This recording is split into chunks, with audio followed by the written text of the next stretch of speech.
তো আমার এই পনির রান্নাটা করার জন্য এই জিনিসগুলো এখানে সমস্ত মশলা, এই রান্নাটাতে কী কী মশলা লাগবে সেই মশলাগুলো আমি রেডি করছি। হ্যালো ফ্রেন্ড, তোমাদের সবাইকে আমার ভিডিওতে ওয়েলকাম জানাচ্ছি।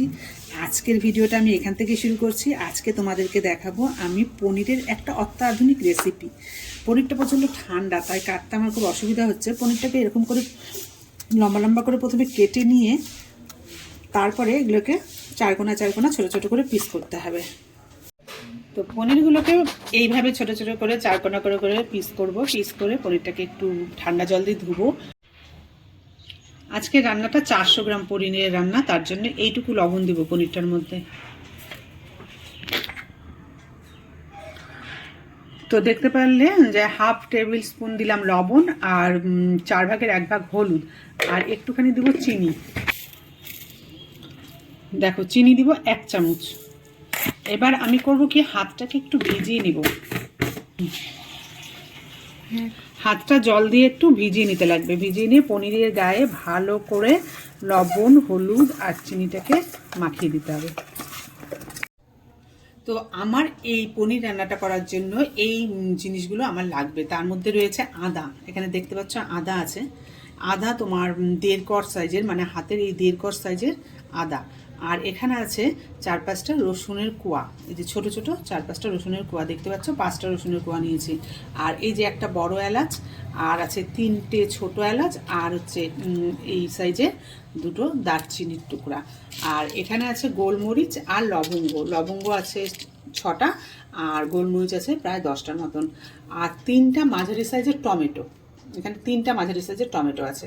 আর যদি তোমরা বড় সাইজের পেঁয়াজ নাও তাহলে 2টো নিবা। আমি যেহেতু ছোটো সাইজের পেঁয়াজ নিয়েছি তাই এখানে নিয়েছি 1টা, 2টো, 3টে, দেখতে পাচ্ছ।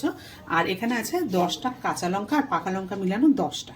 এগুলোকে এখন আমি ভালো করে ওয়াশ করব। ওয়াশ করে এগুলোকে সেদ্ধ করব।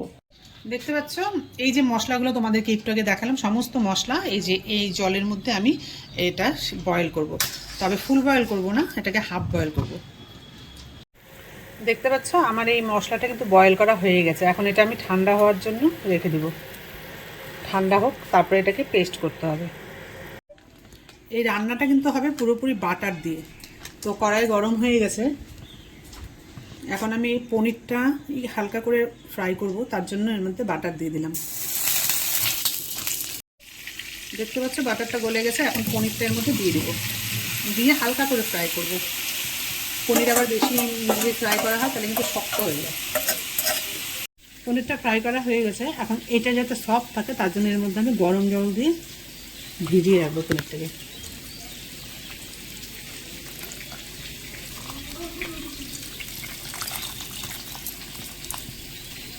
তো সোমবারের জন্য এখানে শাহি জিরা আছে অল্প, 1টা শুকনো লঙ্কা, 1টা তেজপাতা।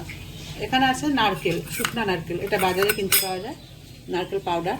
আর এখানে আছে সিমলা মির্চের ছোটো চামচের 1 চামচ সিমলা মির্চের গুঁড়া। এটা হচ্ছে ধনিয়া পাউডার 1 টেবিল স্পুন। এটা হচ্ছে জিরা পাউডার 1 টেবিল স্পুন। এখানে আছে অল্প একটু চিনি, আর দেখতে পাচ্ছ টক দই। এখন আস্তে আস্তে এগুলো একটা একটা করে অ্যাপ্লাই করবো। তোমরা সাথে থাকো, দেখতে থাকো, কেউ ভিডিওটা স্কিপ করবে না। এর মধ্যে বাটার দিয়ে দিলাম। প্রথমে বলছি রান্নাটা পুরোটা বাটার দিয়ে হবে।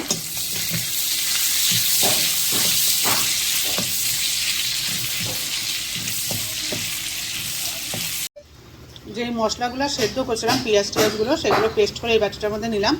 এখন এর মধ্যে জিরার গুঁড়াটা আর ধনের গুঁড়াটা দিয়ে দেবো। ছিড়বে। প্রথমে শুকনো লঙ্কাটাকে 2 টুকরা করে সমেলে দিলাম। এবার তেজপাতাটা দেব, দিয়ে এবার শাহি জিরাটুকু দিয়ে দেবো।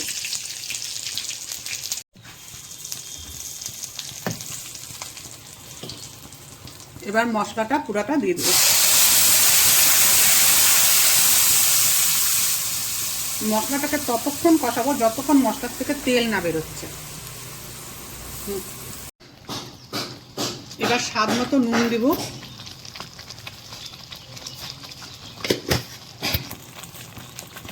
অল্প হলুদ দিব, হলুদ বেশি দিব না, পনিরে হলুদ বেশি না দিলেও চলে। এবার যে জলের মধ্যে পনিরটা ভিজিয়ে রাখছিলাম, মানে জল বলতে গরম জলে, সেটা থেকে পনিরগুলোকে উঠিয়ে নেব। একদম জলটাকে ঝরায় নিব, ঝরায় নিয়ে এখানে উঠে থালার মধ্যে রাখবো ঠান্ডা হওয়ার জন্য। খুব ভালো করে হিলাতে লাগবে, একটু পর পর হিলাতে লাগবে, নাহলে কিন্তু লেগে যাবে, লেগে গেলে একটা বাজে গন্ধ হবে।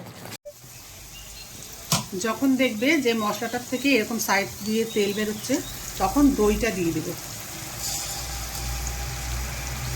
দই এখানে টেবিল স্পুনের 1.5 টেবিল স্পুন ছিল, 1.5। দইটাকে ভালো করে ফেটিয়ে নিয়ে আমি রেখে দিয়েছিলাম, মশলার থেকে তেল বেরোনোর পরে দিয়ে দেবো। এখন আবার মশলাটা ততক্ষণই ভাজবো যতক্ষণ না পর্যন্ত এই দইটার থেকে তেল বেরোচ্ছে। থেকে যখন বাটারটা উপরে উঠে আসবে তখন নারকেলের গুঁড়াটা দিয়ে দিব। নারকেলের গুঁড়াটা দিয়েও ভালো করে এটাকে পাকাতে হবে, মানে রান্না করতে হবে নারকেলের গুঁড়াটাকে। টিস্পুনের 1/2 টিস্পুন শিমলা মির্চ এখন দিয়ে দিব,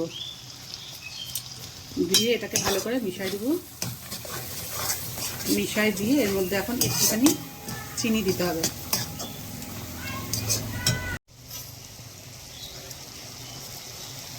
চিনি দিয়ে দিলাম, দিয়ে এটাকে এখন ভাজবো। তেল দেখো মোটামুটি মশলার থেকে ছেড়ে দিছে, কিন্তু দেখতে পাচ্ছ মশলা কিন্তু আমার ফ্রাই করা একদম হয়ে গেছে। এখন যে আমি করছিলাম পেঁয়াজ টিয়াজ, যে মশলাগুলো কাঁচা মশলাগুলো যে সেদ্ধ করছিলাম, সেই যে জলটা, সেই জলটা আমি ঝোলে ইউজ করব। এখানে কিন্তু নর্মাল কোনো জল দিব না, সেই জলটাই এখানে ঝোলে দিব।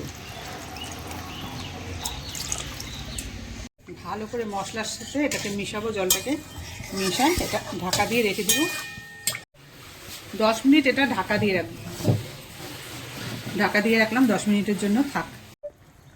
দেখো ঝোলটা কিন্তু আমার হয়ে গেছে, কেন কি ছোট ছোট এই যে বুঁদগুলো উঠছে, এতেই বুঝবে যে ঝোলটা রান্না করা হয়ে গেছে। এখন এর মধ্যে যে পনিরগুলো ছিল, পনিরগুলো এর মধ্যে দিয়ে দিব।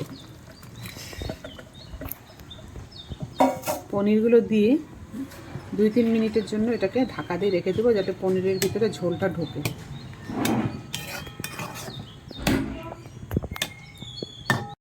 দেখতে পাচ্ছ রান্না কমপ্লিট।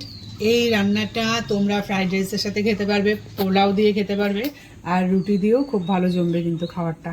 রান্নাটা একদম কমপ্লিট, এখন খাওয়ার জন্য রেডি। এখন তো আমরা খেতে বসবো, আমার আর ধৈর্য ধরছে না, জিভ থেকে জল পড়ে যাচ্ছে, কতক্ষণে খাবো খাবো করে। তো ফ্রেন্ডস, আজকের ভিডিওটা এখানেই শেষ করছি। যদি ভালো লাগে পনিরের রেসিপিটা, তাহলে বাড়িতে অবশ্যই ট্রাই করে খাবে, খেয়ে দেখবে কীরকম সুস্বাদু হয়। আর ভিডিওটা ভালো লাগলে লাইক কমেন্ট শেয়ার করে দেবে। পরবর্তী ভিডিওতে আবার তোমাদের সাথে খুব শিগগিরই দেখা হচ্ছে। আজকের মতন টাটা, সবাই ভালো থাকবে।